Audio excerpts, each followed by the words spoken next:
Okay, there's always tension within an organization as a manager between controlling everything that you can control and attempting to liberate some of the things that you'd like to see spontaneously erupt in your employees. So, you know, everyone as a manager, most managers want to see innovation and creativity.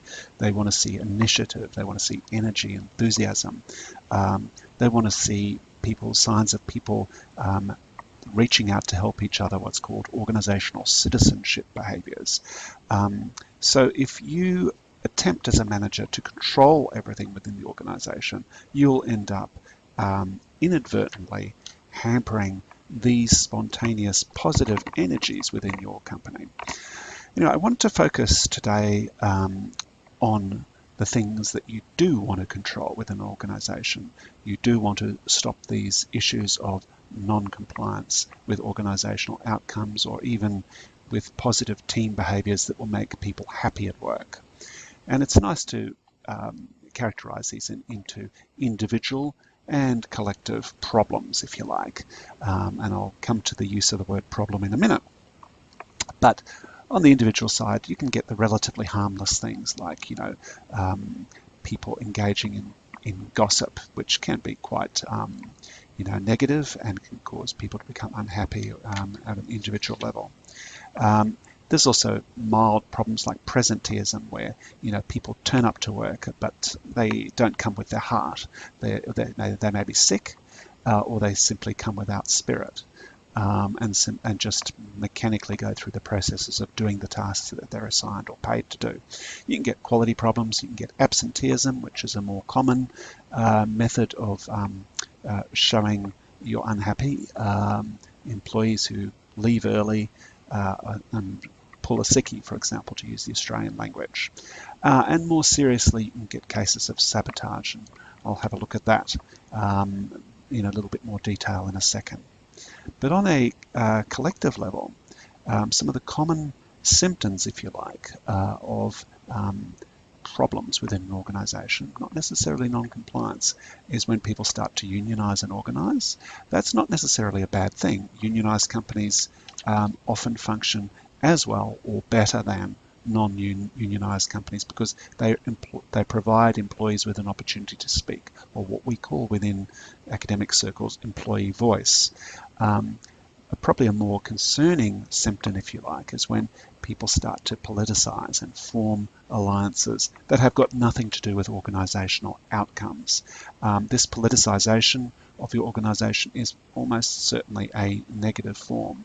It can have some positive side effects, but if this is operating outside your knowledge, as is gossip, and is operating outside any of your control and is operating outside the organizational blueprint of your company, then this is most definitely a problem. I grabbed this quote from a famous British historian, really famous British historian, and this is to do with class. And he says that class happens when some men, as a result of common experiences inherited and shared, feel and articulate the identity of their interests as being between themselves and against other men whose interests are different from and usually opposed to theirs. Basically, this is group psychology 101. And if you knock out terms like class and men, you could apply this to non-compliance. This kind of non-compliance happens, this collective non-compliance happens when people within your organization feel some sort of shared grievance or hurt and are able to help that to form themselves a subgroup within the organization. That can lead to politicization, or that can lead to negative forms of unionization when it's against the company and against the interests of the company to allow these things to foster. So what do you do as a manager in circumstances like this?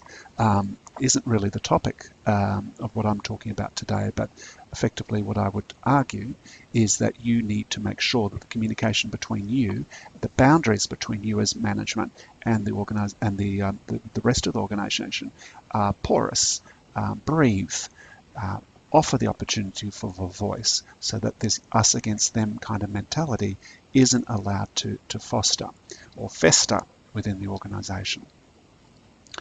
Famous example from history it can even be found in armies, and I did a little bit of research before I recorded this to have a look at some cases of mutiny. I'm a bit of a history buff, as you can probably gather just from the quote I used before, but read up on the battleship Potemkin, which was a Russian battleship from before the revolution, so pre-1917, that mutinied against against the Russian leadership. This was at a time when a lot of Russian attention was being drawn into a war with Japan, which also extended, I believe, into China, and drew some of the best leadership, most experienced leadership out of the heartland of the Russian Navy. And that heartland, of course, related to the area around Ukraine, the Crimean Sea, etc. And that's where this problem occurred. Poor leadership leading to unhappy staff and a very famous mutiny, which later was developed into one of the great movies of all time of the same name. So, individual, I wanted to talk or draw your attention to something that you'll find rather fun if you get a chance to read this. The book came out in 1982, Gerald Marrs, Cheats at Work, and he talks about how the structure of organizations and the position that people hold within an organizational structure dictates or encourages the type of misbehavior that they're able to conduct. And he divided cheats at work into different kinds of people: hawks, wolves, donkeys, and vultures. It's nice to have kind of like an animal motif for each of these categories, and they're quite suitable. For example, wolves are given an opportunity due to the fact that they can roam free but in packs to form alliances with other people, and that allows them to do particular kinds of stealing. To give an example of I often use of a donkey is a person who's at a low level with an organization. By the way, I love donkeys. Don't email me to tell me that they are intelligent and lovely animals, because I already know that. But Gerald Marrs obviously doesn't know that. He sees them as a lowly animal that just does the pack work. So Gerald Marrs talks very interestingly about bar workers or supermarket checkout people, and how they work with the system as an individual loan operator to subvert the system, engage in non-compliant activity, and basically steal from the employer, partly as an expression of this collective unhappiness that can lead to unionization, politicization. Individuals can take this kind of action, and it's maybe not even so much to do with money, but it's an example of them reasserting individual control, a sense of identity back into themselves within an organization, which, if we take us back, excuse me for getting this a little bit wrong, but if we take us back to the whole issue, non-compliance is also partly about a de-identification process that can take place within an organization.